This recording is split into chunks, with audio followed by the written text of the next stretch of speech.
Let me first introduce our presenters, Robert McDermott and Debashish Banerji, and then we will get right to their conversation. Debashish Banerji is the Haridas Chaudhuri Professor of Indian Philosophies and Cultures and Doshi Professor of Asian Art at CIIS. He's also chair of East-West Psychology and Asian Contemplative and Transcultural Studies. He has authored and edited several books on the culture and philosophy of India and on critical post-humanism. He has curated a number of exhibitions of Asian art and is co-founder of the Indian Post-Humanism Network. Robert McDermott is editor of The Essential Aurobindo and The New Essential Steiner, and author of Steiner and Kindred Spirits. With Debashish Banerji, he is editor of Philosophia, Wisdom Goddess Traditions. He was the recipient of Fulbright and National Endowment for the Humanities Fellowships. For 14 years, he was chair of the board of the Sophia Project for Mothers and Children at Risk of Homelessness. And now it is my absolute pleasure to turn it over to Robert and Debashish.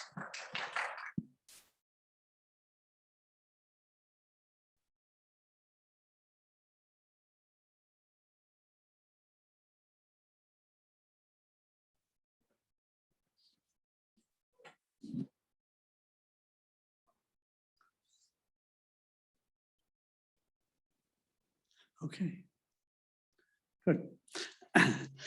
Hello, everyone, and welcome.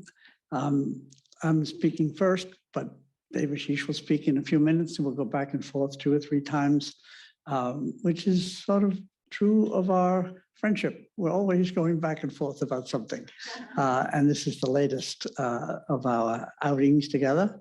We have spoken on this topic or dialogued on this topic at the 50th anniversary, and other times as well. So to begin, our topic is integral education and in the history of the founding, especially in the founding, but also in the history of CIIS. And that word integral is in there, and that's what we'll be talking about. Debashish, do you want to say anything about the theme? Yes, Robert. I mean, I think that's, as you said, it's, I think the title was given as Spirituality and Integral Education. And I think both of them are really interesting terms. They're not terms that are fully understood today because they developed so many different meanings. You know, the philosophical understanding of the term problematic is not so much that it's bad, it's that there are many problems that it raises. You know, I think both those terms are, in that sense, problematic. They're interesting terms because they raise so many issues. Spirituality, on the one hand, it's about spirit. On the other hand, it has a history where it becomes the opposite of materialism, right? So you think of matter and spirit. And the integral is a term which has also developed many nuances over time. And today people are not really aware what exactly integral means. So I think it's more like whole person to most people. So I think it's an interesting set of terms to discuss. Good, thank you. That was helpful. So I'm going to speak about the integral in the founding and the early history. And I often say, and I really mean, and I think more and more, I'm convinced of the case, that CIIS was wonderfully founded. Really a great, got off to a great start in its founder, Haridas Chaudhuri, who is a professor in Calcutta, Krishnagara College, who was the chair of the philosophy department, and a letter went from professor at Sanskrit to Sri Aurobindo to send a professor to represent Sri Aurobindo's thought, and through a series of conversations, Haridas was selected and left and came in 1950, and for the School of the Star in 1951. And we're not going to dwell on that school. That was not CIIS. That was the Academy, the American Academy of Asian Studies.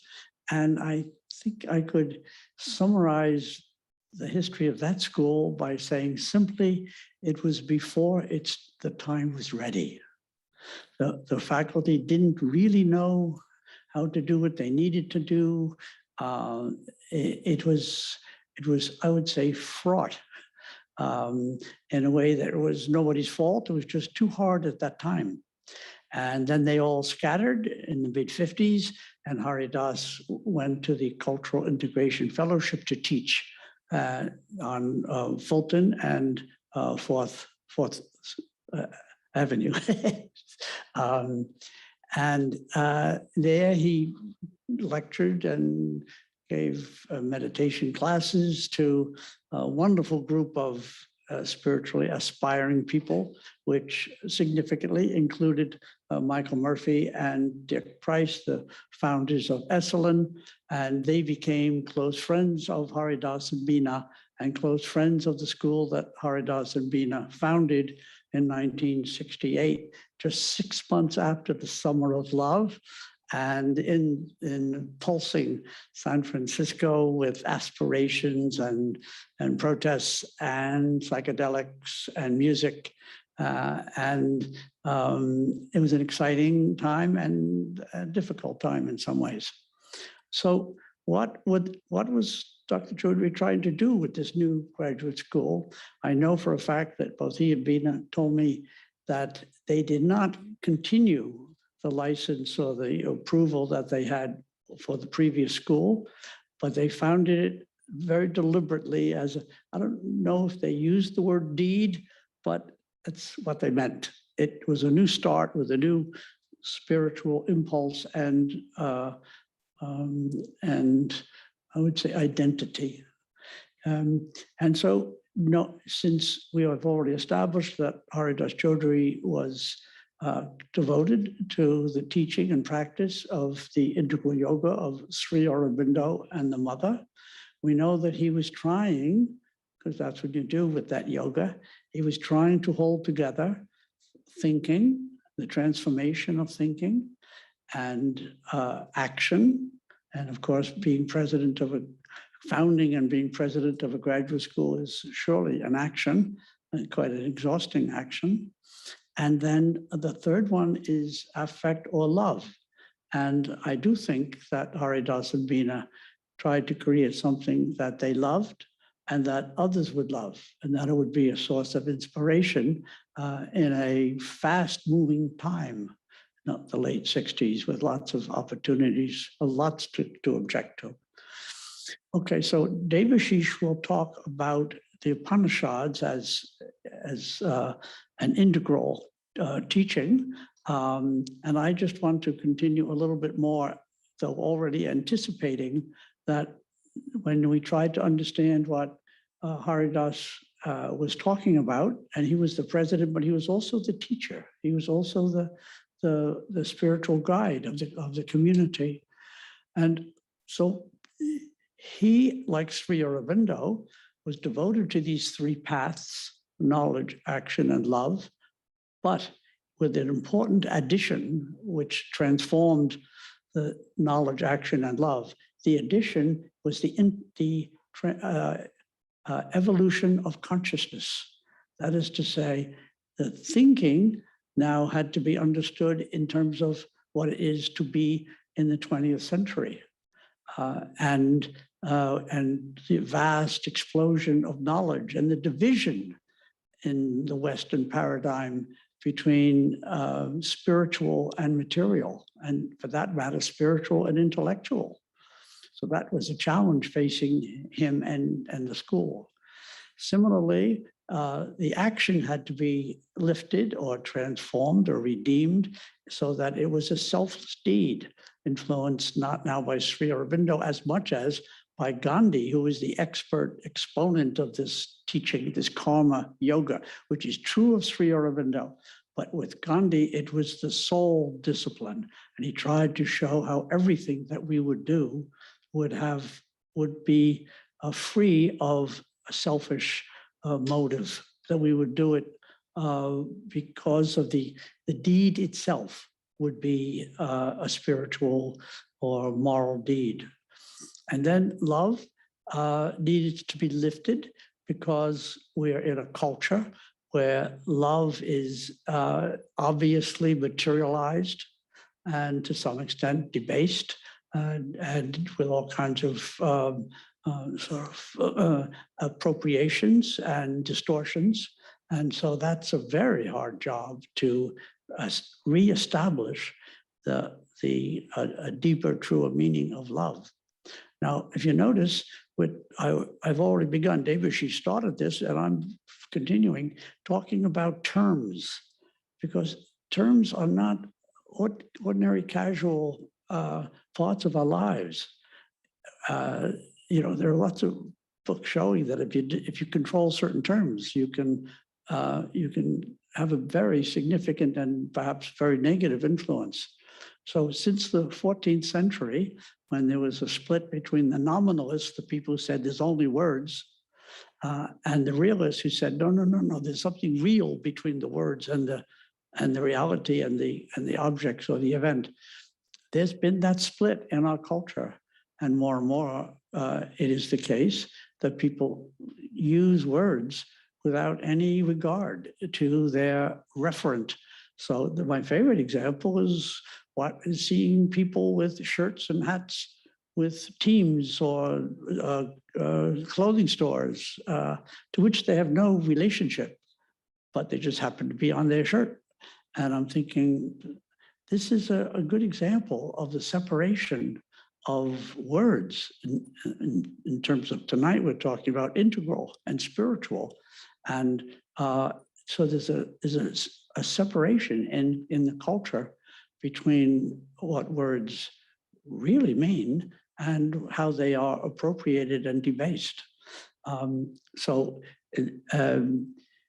What I'd like us to try to have in mind as we proceed is that we are trying to talk about spiritual in a way that we think has a clear focus and maybe even some kind of essence, different from, oh, just give me anything, and somebody who's nice or somebody who is not a money-grubbing person. But actually, I think we have to be more exact if we're going to build a whole graduate school with that word as an adjective. Now, the same is true of integral. For quite a long time, many people had given up the idea that integral is the transformation of mind, of thinking, feeling, and willing, and they decided that's the relationship between the physical and the mental, or it has to do with different academic disciplines. And so the original meaning in Sri Aurobindo and in Haridas was lost track of. So that's what we're here to talk about, and we hope you'll stay with us. Debashish? Yes, Robert. Yes, indeed. I think what you said about words is so important. And I think sometimes words become nuanced, changed, and even turned into something opposite from what they were. And I think one of the things we can do about that, Robert, is to have a slew of synonyms that we use, so people understand words not merely for a certain kind of a meaning that a word has, but in a more kind of community way. The words form an ethos rather than forming just a certain single meaning. So from that point of view, I think what Haridas Chaudhuri was trying to do when he came is something quite. I mean, you talked about the San Francisco Renaissance. It's very different from what he was doing at Krishnanagar College in Calcutta. He was a follower of Sri Aurobindo. He was a yogi. He was a practicing yogi, but he wouldn't be teaching spiritual philosophy in Krishnanagar College. He'd be teaching the kind of philosophy other schools over here teach. So it was something new for him as well. I'm sure. It's exciting to think about that, Trout. Don't you think? I mean, he started a new kind of of philosophical education over here, or what today we call spiritual education. Yeah, I think one of the terms, and that's the term I'm using in the new concentration which we started, contemplative studies. So when we use spirituality, I think a more contemporary term that can be associated with it is contemplative studies and studies of scholarly practice, which is what he was really aiming for, that we just don't read it as armchair intellectuals who read books and split hairs about their meanings, but we actually internalize it for our own purposes. Did you get that feeling, Robert? And you met Haridas in the early, I mean, at least quite early times of CIIS. What was your feeling at that time? Well, I could speak at length. I don't know if we're beyond the topic. Haridas he really was an integral person because he was very scholarly. He was an excellent writer in English. He was articulate in a way that was elegant and eloquent. He had a great charm that was not at all superficial. He was very practical. And he and Bina were a great combination. This is a guru with a consort like Rama and Sita. And so the wonderful thing, thinking about him, is that really nothing was missing except a long life, because he died still in his early 60s, just a heart attack at his desk in 1975 when the Institute was only 7 years old. And then it really struggled without him. So he was an integral person. And so when he writes about, as for example, in his book, Integral Yoga, when he writes about the different yogas, he's writing out of his own experience. Absolutely. That makes it very convincing. Yes, Robert. And that's what I meant. And he was encouraging that. And I think we still encourage that at CIIS.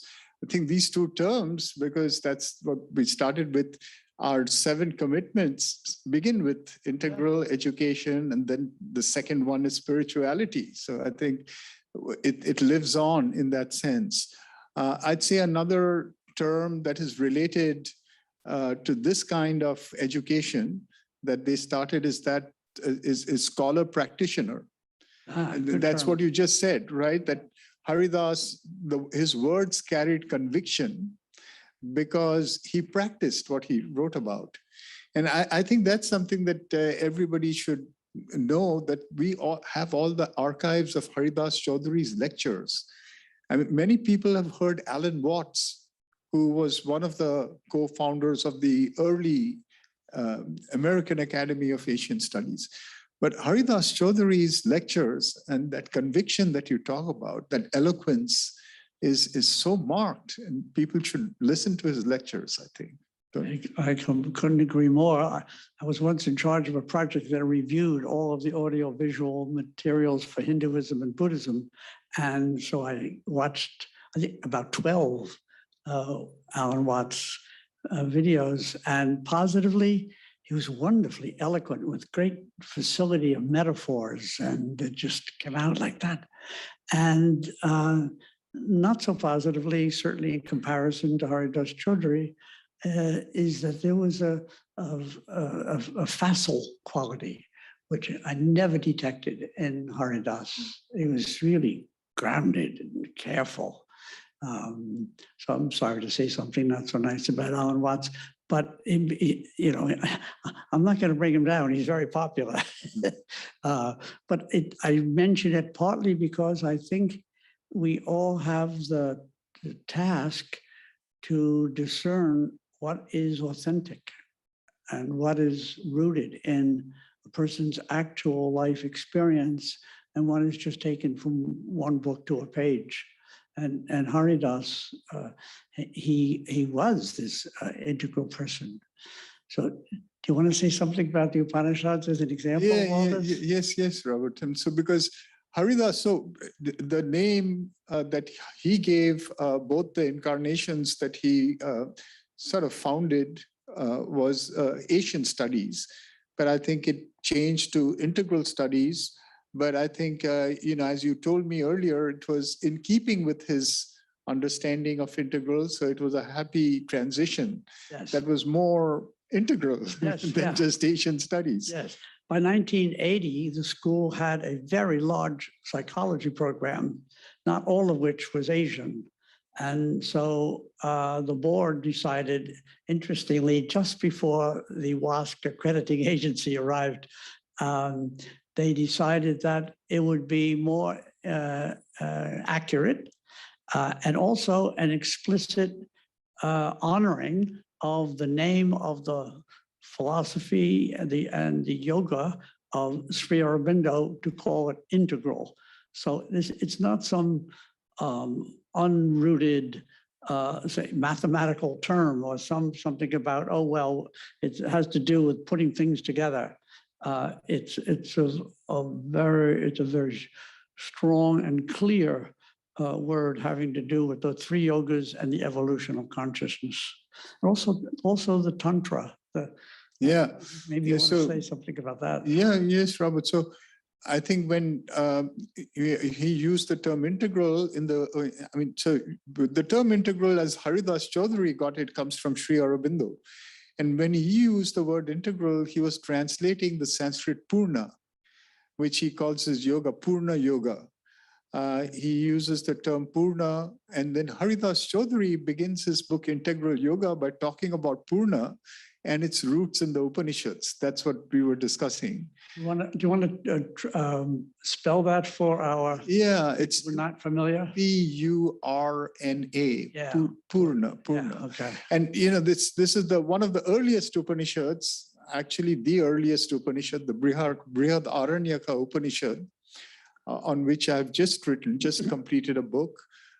So in the 5th chapter, they have this verse, and it goes like this. Many people have heard this.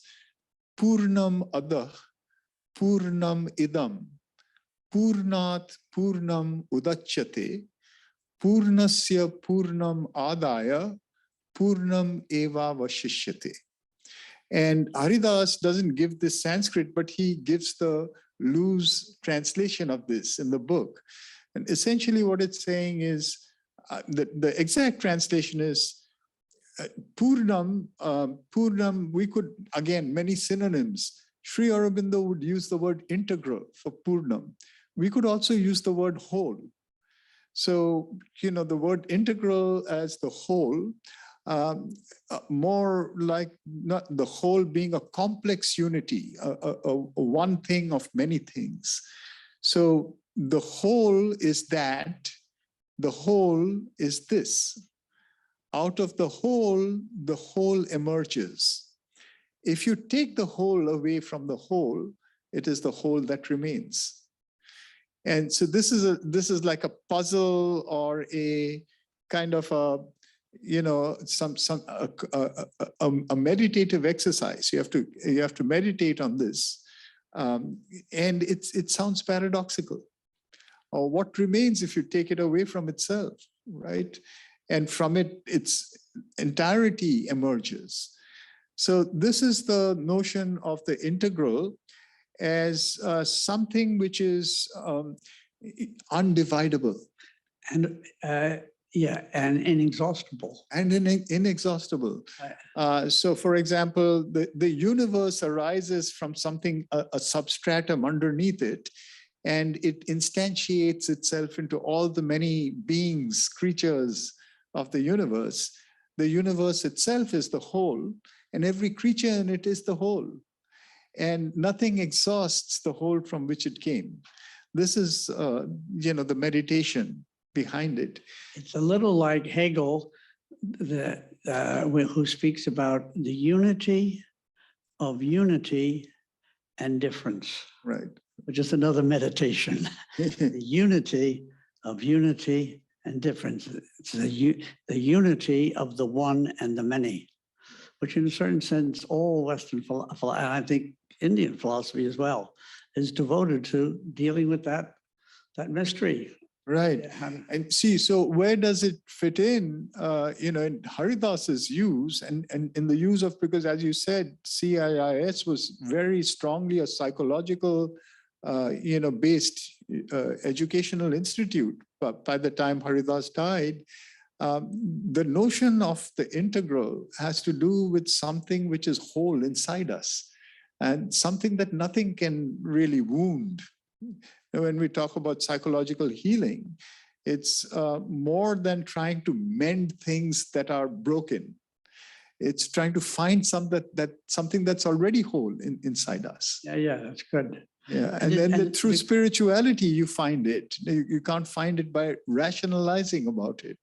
So that was one of the passages reasons that you quoted. Is that in the book Integral Yoga? Yeah, it begins by talking about this particular passage. Yeah. Okay. And then the other aspect of it that you mentioned, Robert, which has to do with the 3 yogas, which Sri Aurobindo writes his book called Synthesis of Yoga. And he breaks it up into these 4 books of parts. The first 3 parts are these 3 parts that you talked about, which he's getting from the Gita. Right. But another interesting and important thing to remember there is that the understanding of the differentiation of our psychology and of our goals, like you said, the yoga of knowledge, the yoga of works, the yoga of love, we have to give individual attention to each one of them. So each one of them has uniqueness, something which is singular. At the same time, they have a common root. And so that's the integral. I think that part is many people miss because they think about, many ways of knowing, etc. But how do we honor the diversity of these ways of knowing, but also find that which is, behind them?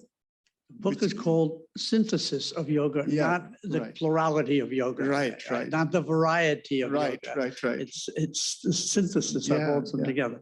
Maybe we should move not so far away, but to the question of the relationship of integral education and spiritual education and ethics. Yes. So you know that one of the yogas is action. But if you study the action yoga, karma yoga, you pretty quickly discover that you can't really do karma yoga if you don't know quite a lot about what to do.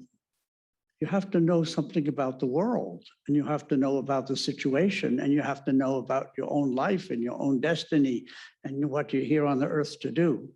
So you need to have a relationship between the action and the knowledge.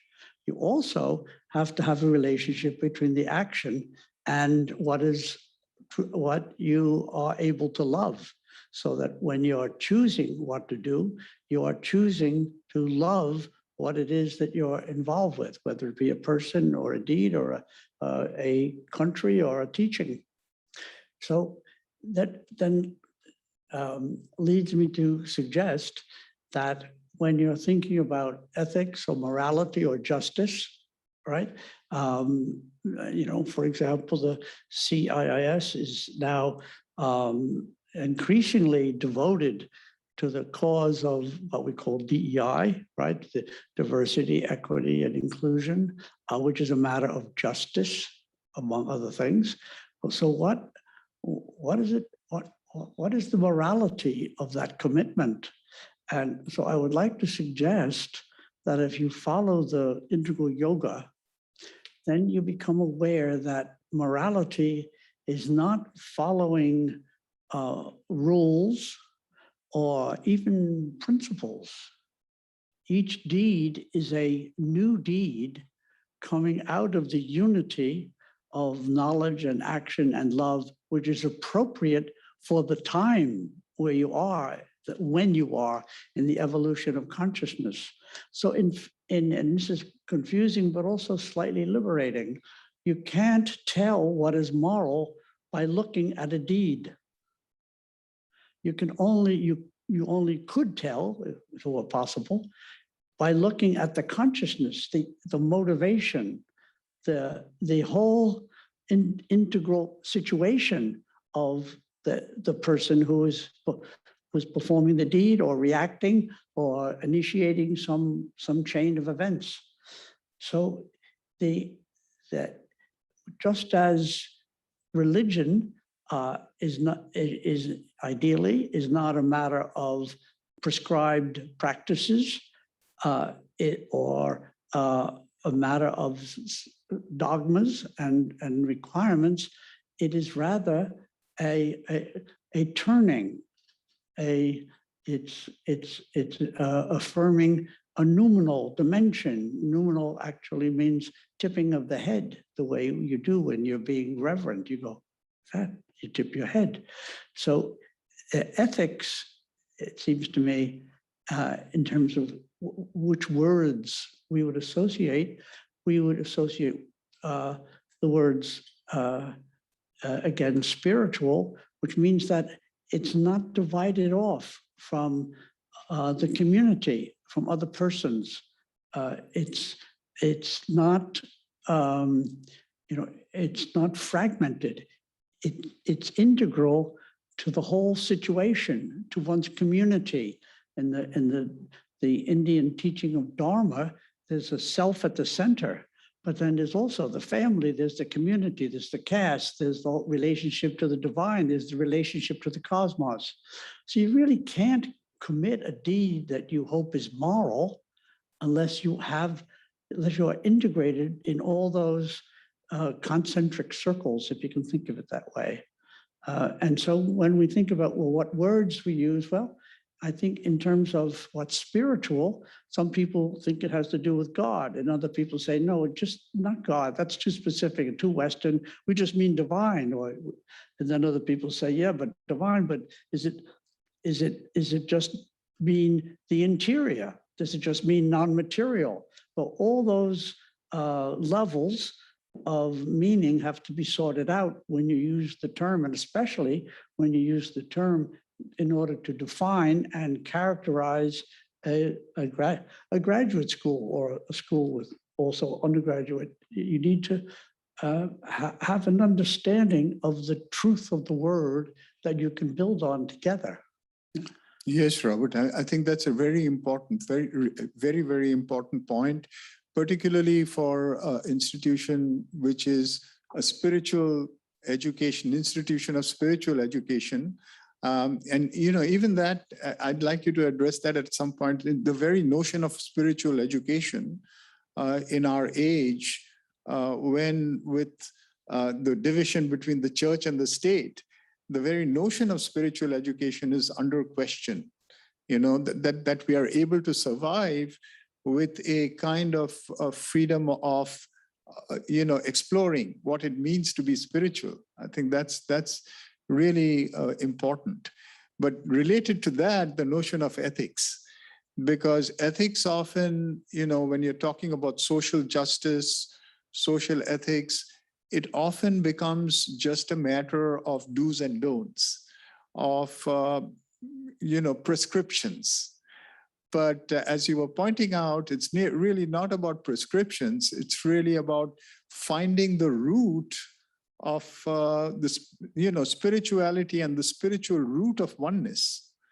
I mean, if we can actually experience people as oneself or as the self, as the Upanishads say, Purna, integral, then ethics is the natural outcome of that.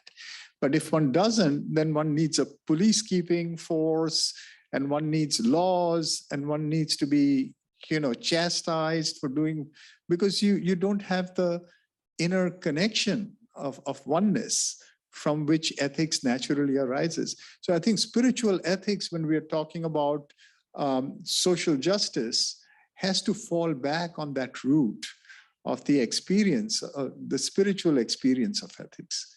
Yeah, I think the New Testament is really good at this, because every time they tried to trick Jesus, he chose love and integrity over rules and laws.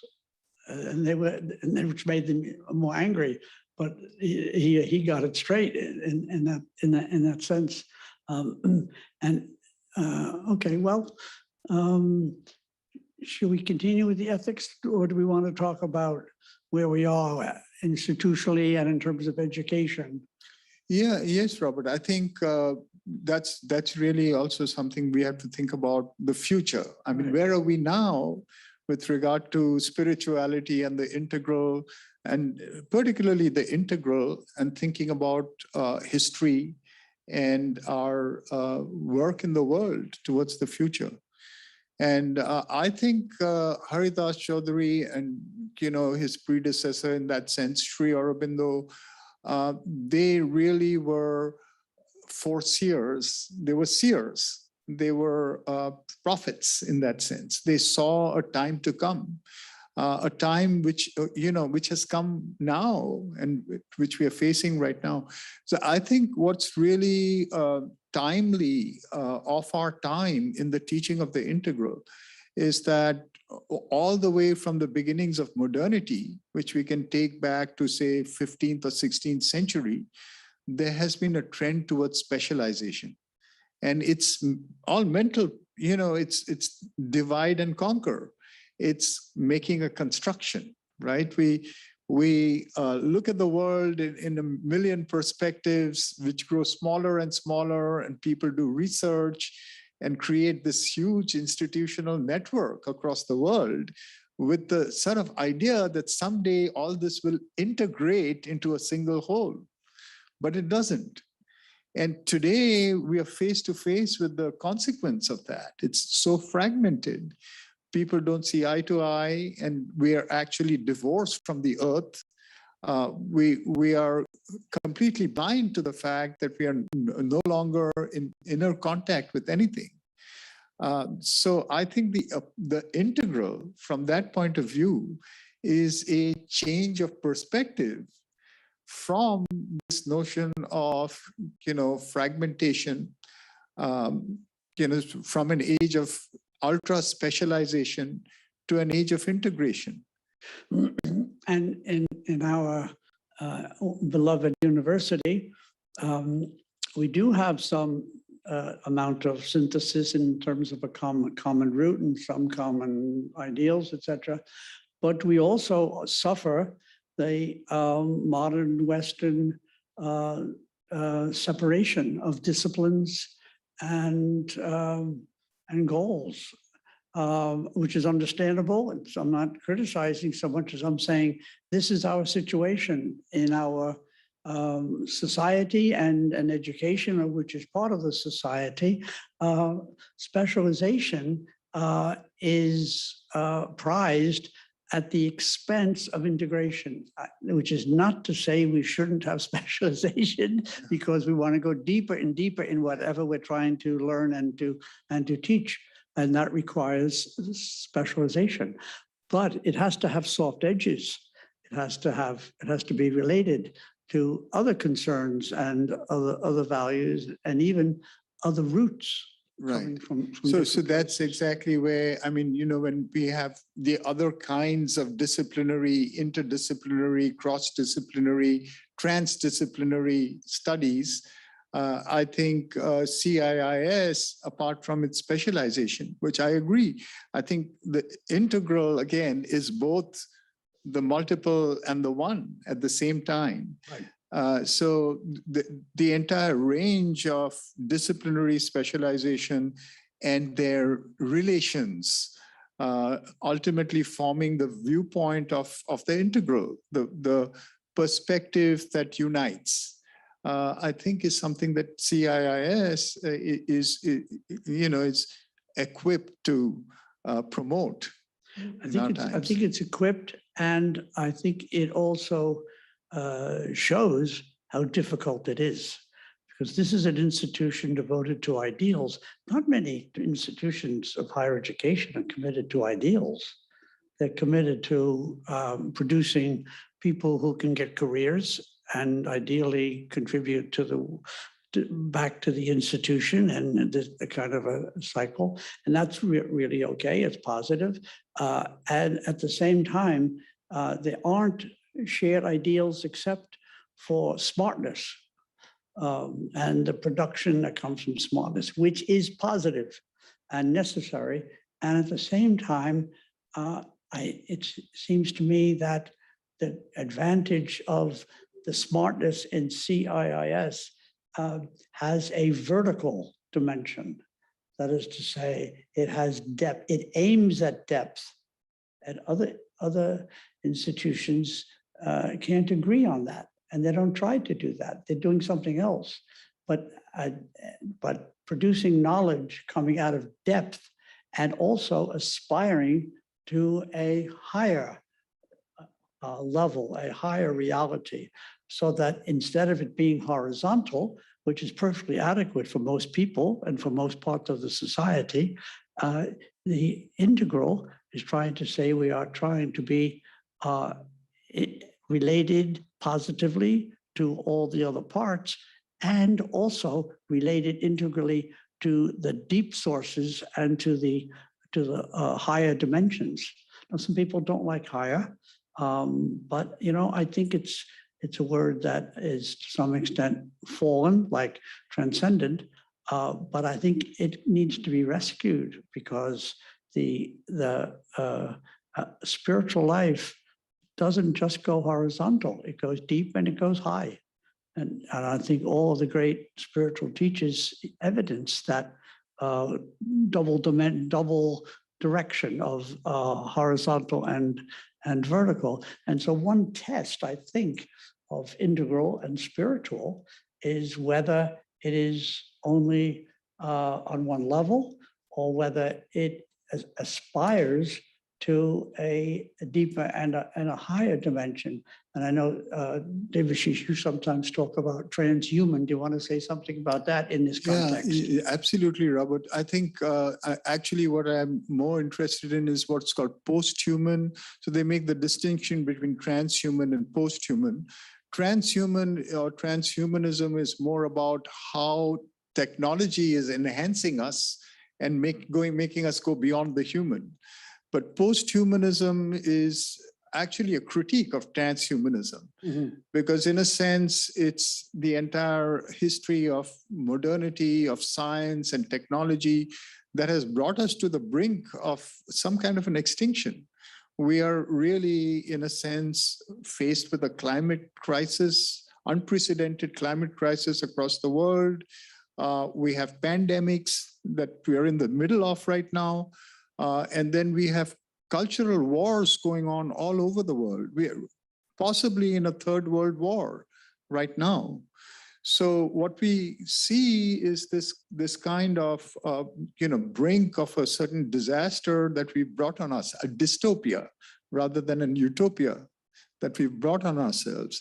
So post-humanism from that point of view, I think, and related to the integral, is when we think of ourselves as a whole person, not as a human being that is limited in our scope, not as somebody who has a name, and a certain family background and a certain, kind of distinct identity, but somebody who's in deep relation with larger universal forces. So that the human is the idea of the whole person, which is another synonym for integral. And I think, you were talking about the San Francisco Renaissance. That's when ideas like the whole person really, now we talk about whole person psychology. The whole person psychology is not only the psychology of the individual whole, but it's the knowledge of the individual as the whole. In other words, the individual psychology, the human, is not the cogito of the Western rational ego, but the human is, in a sense, one with the earth, one with, say where we talk about the geosphere, the world of climate, for example. We talk about the biosphere, the world of the ecology of animals. We talk about the psychosphere, which is the cultural relations we have with other humans. I think in a way, each one of us contains all of that in ourselves. And to experience our oneness at those levels is, in that sense, a post-human integralism. And that's what interests me about this. Yeah. And so, Debashish, let me put you on the spot. If everyone currently in CIIS as students, faculty, board members, donors, staff people, administrators were post-human in the sense in which you're speaking, that is to say, after and in some sense transcending and more than the human as it's created in the modern West, what kind of change would that bring about? Well, Robert, I mean, you mentioned it yourself, that that's the root of spiritual ethics. I mean, they would be able to experience much more closely the feelings of the earth, the feelings of other creatures or other human beings. How can we make it our preoccupation to focus our understanding so as to feel deep unity? Or it comes from deep relationality. How can we have intimate relations with the things that we've completely separated from ourselves? And we find then that there is a deeper unity among all these things. I think that's the basis of spiritual ethics. And I think when you're talking about CIIS as making that possible, I think, as you said, to the extent that we do that, we don't need to worry so much about, policing people from the outside. It gives me a chance to introduce the beautiful term of Thich Nhat Hanh, the Vietnamese Buddhist teacher, interbeing. So he wants us to experience the between everything in such a way that nothing is cut out or isolated, and then we can see ourselves as Buddhist, Christian, Muslims, Vietnamese, American, German, Brazilians, which is the way he actually lived and thought, that there was no away and no apart and no opposed. It was like a great symphony in his thinking. Yes, Robert. I think that's such a great example. And I think Thich Nhat Hanh is a tremendous example for the kind of scholar practitioner that CIIS should aim to produce. I think because for a number of reasons. For one, as a Buddhist, he reinterpreted the Buddhist, all the Buddhist teachings in extremely contemporary ways and ways that matter for us today. Exactly like you said, the word interbeing was his translation, just like the word integral is Sri Aurobindo's translation of the ancient Purna, which is so timely for us today. Right. Thich Nhat Hanh's word interbeing is a translation for sunyata. Yeah. Sunyata, which people normally translate as the void. And immediately you think, well, it's outside of the world, we have to get out of the world. He says, sunyata is interbeing. In other words, it's not you, it's not me, it's what's between us. And what's between us is the whole world. It's the distances of the vast. So I think from that point of view, it's exactly what you said about Thich Nhat Hanh's. And just by the way, it reminds me, as you were speaking, Debashish, that the Episcopal Bishop of California, Mark Andrus, who just finished a degree in PCC, wrote a dissertation and now a book on the relationship between Thich Nhat Hanh and Martin Luther King. Right. So here we have a Vietnamese Zen Buddhist and a Black Baptist preacher, activist, both devoted to peace in these completely different cultures. In fact, one of the cultures dropped millions of tons of bombs on the other one, and they just came together as friends because they didn't allow their national context to prevent them from interbeing with each other. Right. It's very beautiful. Yes, Yeah. it is, Robert. So is this the time that we should take questions?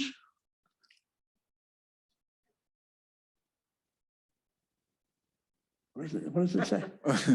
I think she's saying we could go on for 10 more minutes is what she's saying. But it's we are fine taking questions at this point. Yeah, I can see this is a very promising audience. Got all the people on Zoom as well. So yes, why don't we? And I'm going to see if I can do this. Can you go more into the transhuman and what you I can't understand. Yeah, I think she's asking about the question of the transhuman and the post-human, Robert. Okay, She's asking Go about ahead. the transhuman. you do So that. transhuman, the notion of the transhuman has arisen in our times, particularly because we are changing ourselves through medical technologies. Our limitations, we're talking about various kinds of, ultimately androids. We have chips inside us. Our prosthetics are becoming more and more sophisticated, so that ultimately how much of us remains as the natural being that we were born as. Yeah, so that's blurring the boundary between the human and the non-human, the human and the machine. So that opens up this whole area of transhumanism. And the question is, can we design bodies for ourselves which are more enduring than what God has given us, if you use that term? And so the utopians in the notion of, in the area of transhumanism, think about that. And they think about a future where because the question, the whole thing about transhumanism, it's all in the body, right? If you can tinker with your body and make it more perfect, you can create a more enduring body. But what about your thoughts and feelings? What about your memories? So they're talking about uploading memories into machines, into silicon, right? If that could be done, right? That is also gone about in a kind of a mechanical, in a fragmented way. So there's the famous transhumanist Ray Kurzweil. He's creating a tremendous archive of his father's, various trinkets and photos and all the various information that could be gathered about him. And this information can be uploaded so that the memory of that computer has a very rich kind of actual multimedia information source on which it could base its machine memory. But even if you think about it, it's not the same as human memory. So the whole idea is that with post-humanism, the idea is that, there's a number of directions to post-humanism, but what I'm interested in is that we can change ourselves by consciousness, that we can be adequate to our times, we can grow one with the earth through yoga, for that matter. Debashish, I was right. I want you to know that. We already have 5 questions. Okay. So, and the first one is from Alpika. What is the relationship between Western rationalism and integral yoga? That's aimed right at you, Debashish. Okay, what is the relationship? Yeah, between Western rationalism and integral yoga. So we were discussing that to some extent, Robert. And Western rationalism is really the kind of faculty that gives us our times, gives us our age. The modern age is a rationalist age. It's spawned by what's called the Enlightenment of the 17th century, which is really a more systematic way of approaching human lives. how can we design a perfect world for ourselves? And in a way, we are in the thick of that. But the rationalist approach is always a fragmented approach. We try to actually look at various sides, analyze them, and put them together into a construct, but we miss out the whole. See, so that's where do we approach the whole? It can't be approached with the mind. But the mind, this is not a throwing out the mind. It's including the mind, but putting it in its place. Are there other forms of knowledge by which we can sense and experience wholeness? Can we experience wholeness with our imagination, for example? We can go closer. Our imagination can take us closer to wholeness. Can we experience it with our hearts? So the notion is there a deep psychic organ of unity? And that would take us to another kind of knowledge than rationality could. That would be one of the founding principles of integral yoga. Okay, Debashish, here's a question for both of us from the audience. What are some of your favorite authors? Robert. I'll start. Yeah. I have a problem with my favorite authors because although I'm deeply committed to feminist thinking and particularly to Sophia, my three favorite authors are men. And they are Rudolf Steiner, Sri Aurobindo, and Pierre Teilhard de Chardin. But a fourth would be two women who wrote The Myth of the Goddess, Evolution of an Image, which is, I wouldn't say if they're my favorite authors so much as it's easily one of my most definitely favorite books. So that then it sort of completes in a way that I'm okay with. Yeah, Debashish? Yeah, mine are similar to yours, Robert. I mean, we have similar tempers of thought, Yes, right? yeah. So I'd say Sri Aurobindo. Prior to him, I'd say Vivekananda, coming from an Indian tradition.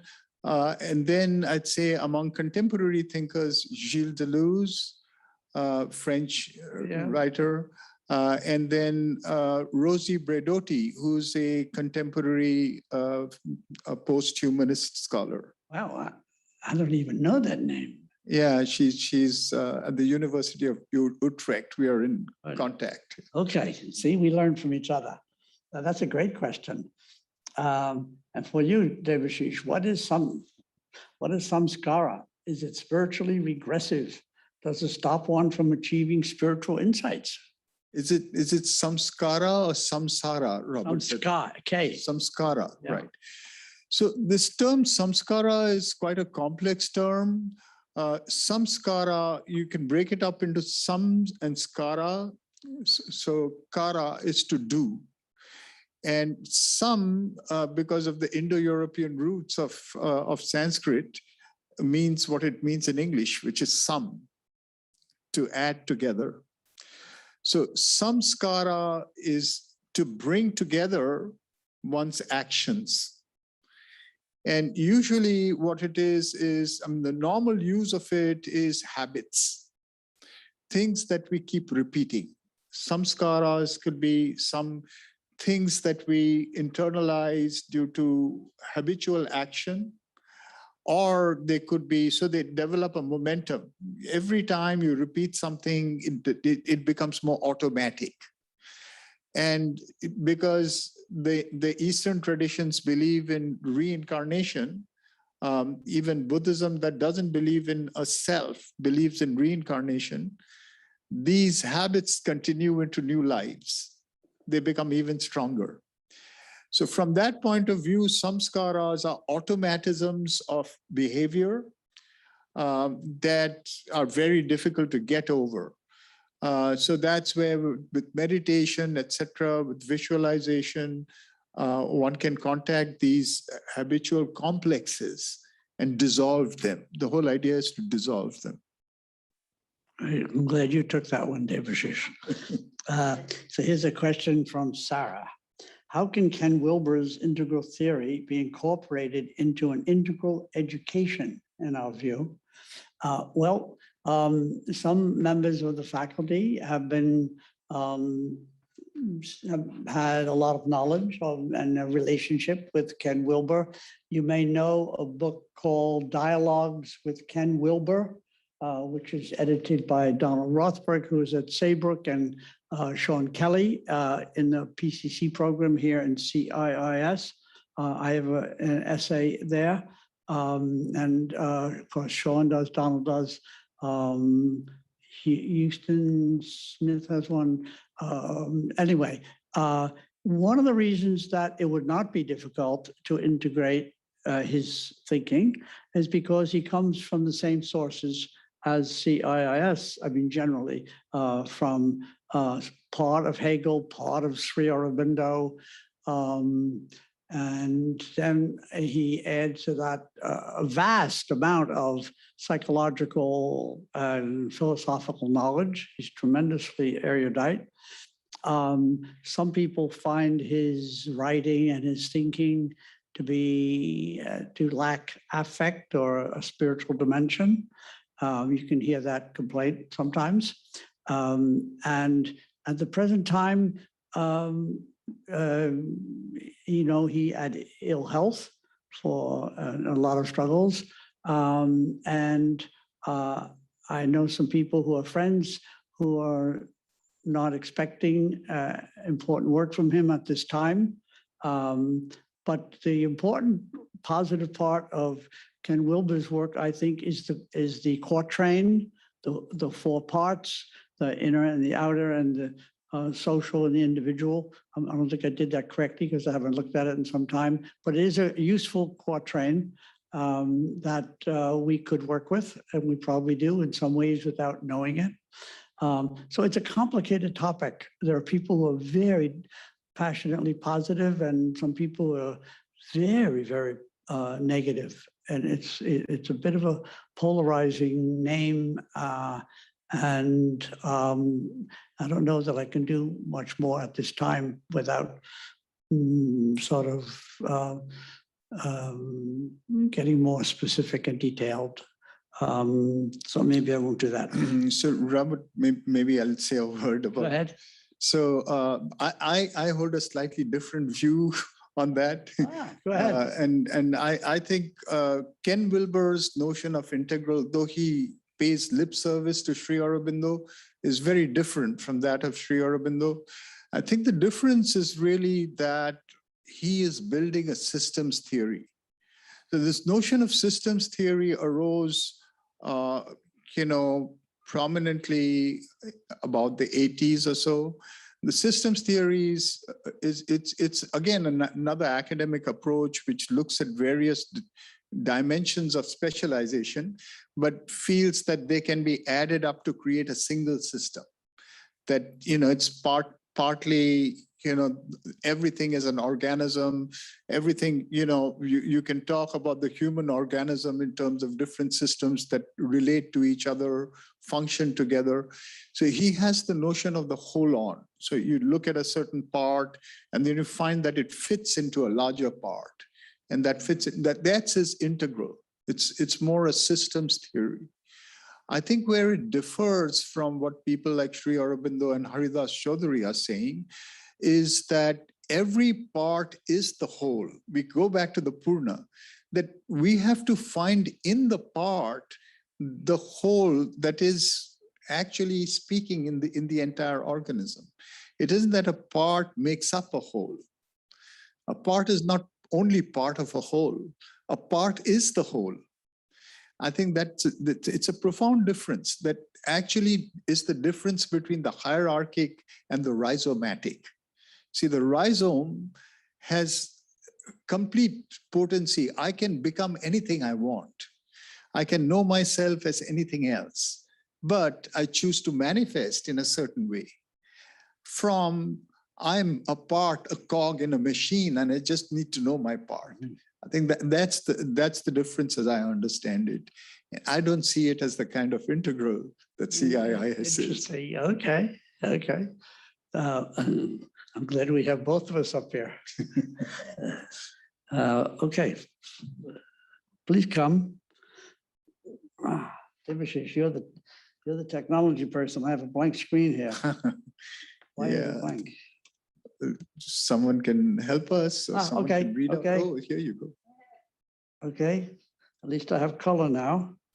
Debashish, do you want to do this? Oh, I have it. 6. Thank you very much. Do you know any other transformative integral educational institutions beyond CIIS? And if so, can you share them? We are often compared with Pacifica Graduate School, very Jungian in that sense. It has depth, and it has the same, approximately the same longevity. And there, Saybrook had a lot of what we have. I'm not certain that it has quite as much now as it did. I shouldn't say. Haven't looked into that lately. I don't think there's anything on the East Coast that is similar. Right, Actually, Robert. no, There East used to Coast be better than- integral and transpersonal psychology that became Sophia. Yeah, Yeah, I think they had a similar. they did have, but they Particularly, they were called, no, not integral and transpersonal psychology is ITP department here. yeah. What were they called, Robert? They were called ITP, Institute of Transpersonal but they Psychology. lost it completely when they Yeah, became yeah. Sophia. That's It's right. very hard to sustain what we're trying to do. Yeah, We're always, sorry, yeah. Naropa Institute in Boulder, Colorado. that's right. It's a good choice. Yeah. To some extent, you could say that CIIS came out of an Indian dimension and Naropa came out of a Buddhist dimension. Right. And we have faced similar challenges. I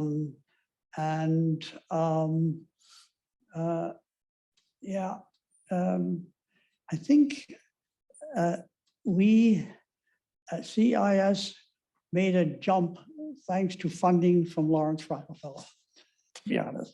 And thanks to you, Robert. Well, who I made was it not the possible. source. I was the recipient.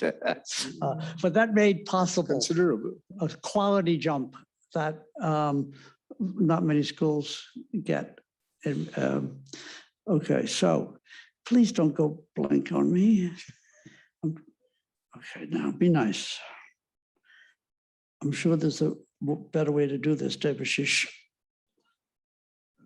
You're becoming. I have it on 2, 3, 4, 5, 6. Okay, I can count to 6. That's, you're a witness. A question from Kimberly Maxwell. You mentioned love in the beginning of the talk with respect to how our views of it have distorted from the perspective of integral yoga. Can you talk more about that and the relationship of love to unity consciousness? Love is in the transpersonal sense, beyond the personal, with respect to a holistic, integral approach to life. Okay, that's a good last question, Debashish. It's for you, Robert. Oh, You mentioned. It's for me until I finish, and then it's for you. All right. So, you know, it really, I'm tempted to, I was tempted to say it comes down to love, but really I want to say it goes up to love. There's really, it's all about love and approximations and distortions. Love is the ultimate reality, the ultimate task, the meaning. It is the only reality that survives. I mean, it is what we should be doing all the time in every way possible. There isn't anything else to compete with it. There are some lookalikes, but really it's about our life is more or less about love. And if it's more, then it's good. And if it's less, it's not so good. And it's that simple and that complex because it's hard to do love and it's hard to even know when you're doing love. But I think that's the task. Debashish, There's like an art to love because you can like take different forms of love. I can't understand through the mask. Yeah, She's talking about an art for love, or an art of love. There is an art of There love. is an art of love. There's an art of everything. Yes, there's an art of love. And it, I mean, you can almost say if it's love, it's artful. Yeah, I don't know that there's ugly love. Yeah, I think that there's an aesthetic quality to it as well. Yes. Yes, it's the root of Thank you. creative Yeah. life, Yeah, creative living. I agree with you, Robert. I think, spirituality and love, it's very important to understand that love in all its dimensions, love in its dimensions as relationality between people, between intimate partners, between large universals. Every form of love is ultimately a kind of a attempt to experience the one in multiple forms. right. So in that sense, it's a synonym for integral. Yes. And Yeah, also it's the opposite of fragment. exactly. And that's the end of our discussion. We thank you for coming and we thank yes, yes.